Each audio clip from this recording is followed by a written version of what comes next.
Buying a home is an emotional thing. Don't show up at the closing table now. Unfortunately, there are quite a few other hidden fees. It isn't just the mortgage and the down payment like so many first-time home buyers think.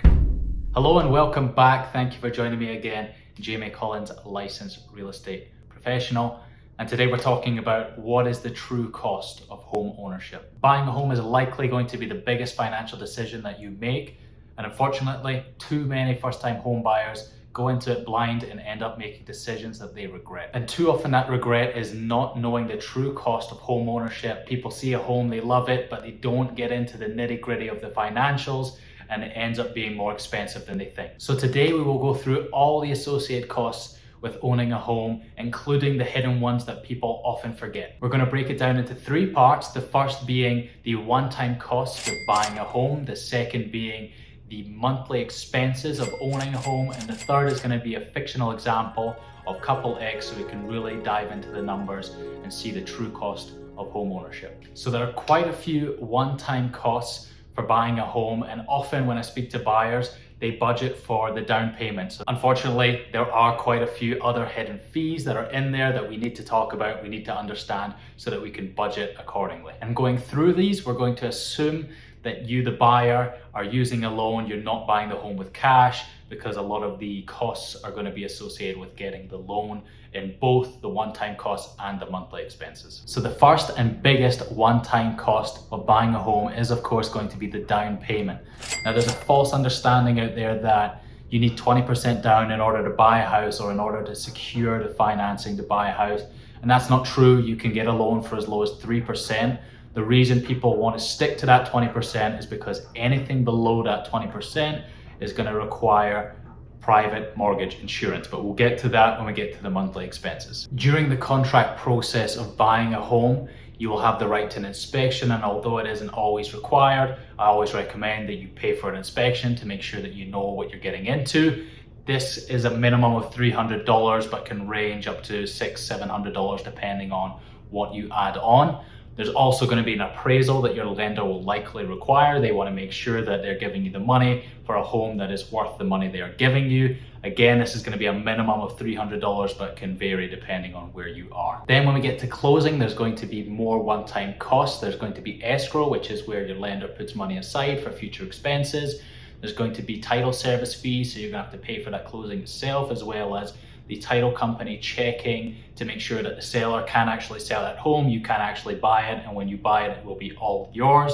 And then there's going to be fees from your lender, origination fees, processing fees that they will charge you for doing the loan. Now these closing costs are going to vary greatly depending on what kind of home you're buying, what purchase price, but you can expect the closing cost to be around 2 to 5% of purchase price. Now that we know how much money we need to bring to closing, let's get into the monthly expenses so that we can budget accordingly. The biggest monthly expense that we all think about is going to be the mortgage, the principal and the interest of the loan for the home. There are a ton of mortgage calculators that you can use online or even apps that you can use, but the best way to gauge what's going to be best for you is speaking with a lender. There are a few different types of loans that we can get. You can get a 15-year, 20-year, 30-year, everything in between, FHA loans, VA loans, conventional loans. To figure out what's going to work for you, speak with a lender. But a big part of the loan that can be forgotten is PMI, which is what we spoke about earlier. If you are putting less than 20% down on your home, then you're going to have to pay private mortgage insurance.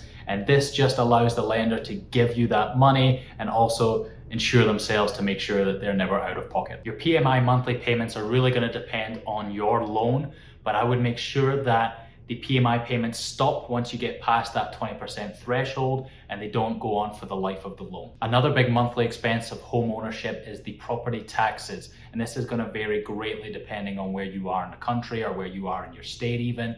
The national average is 1.07% of your home's value, but here in Colorado, for example, we're the third lowest in the nation. Our average is at 0.49%. When shopping for homes, property taxes is always good to keep in mind because the differences can be hundreds of dollars a month. The next monthly expense to consider is homeowners association fees. Now, HOA fees are not always associated with the property. Sometimes you don't have an HOA, but if there are an HOA, sometimes there's multiple and they can get quite pricey. From my experience here as a real estate agent in Colorado, I would say the average HOA fee is about $250 per month.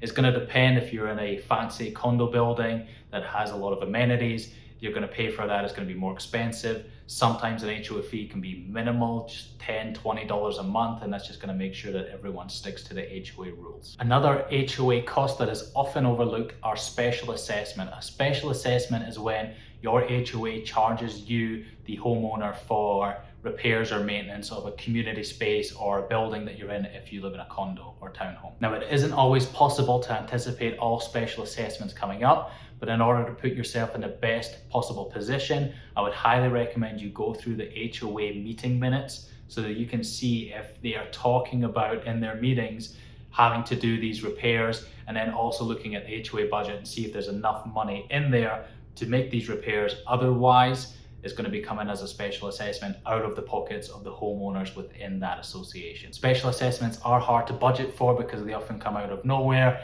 and we don't always know the true costs of maintaining or repairing certain aspects of a community or building. Homeowners insurance is another big monthly expense of owning a home. Like we said earlier, this is likely going to be your biggest financial asset, so you want to make sure that you're protecting that to the best of your ability.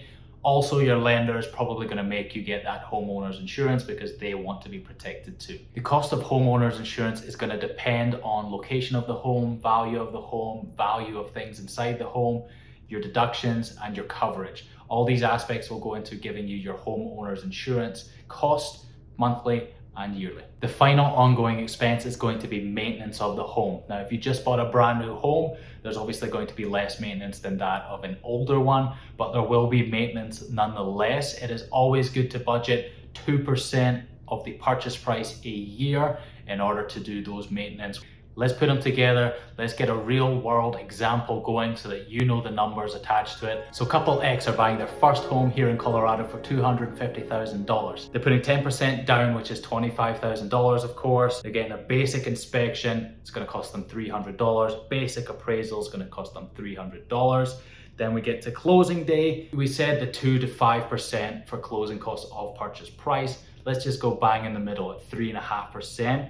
That is $8,750. They're buying a $250,000 home. They're going to have to bring $3,650 to the closing table. Now, for ongoing expenses, first and foremost, the mortgage, the principal and interest at 3.5%, putting 10% down for a $250,000 home is going to be $1,029 per month. Next, we have homeowners insurance. Now, the average homeowners insurance cost in Colorado per year is $1,659.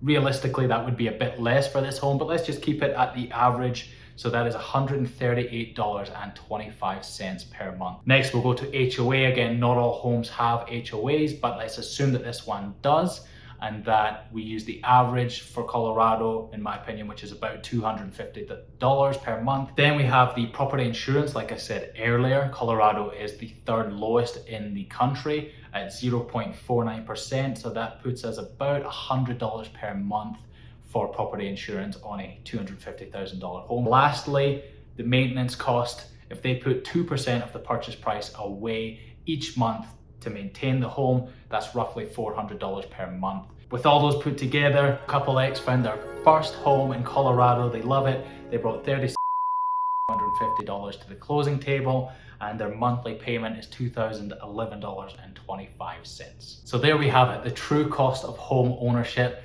Now, those numbers may be a little bit higher than you were thinking, and I did go on the high side for a lot of those, especially the monthly expenses there, but the average home price in Colorado is quite a bit higher than $250,000. So wanted to give you a good idea of what it could cost, just in case. Better to over budget than under budget. I really hope this helps your buying experience and you don't show up at the closing table now with a whole bunch of costs that you weren't aware of, or you don't get into your home and you have all these expenses that you weren't prepared for. Thank you so much again for watching. Your real estate resource, Jamie Collins. Have a great one.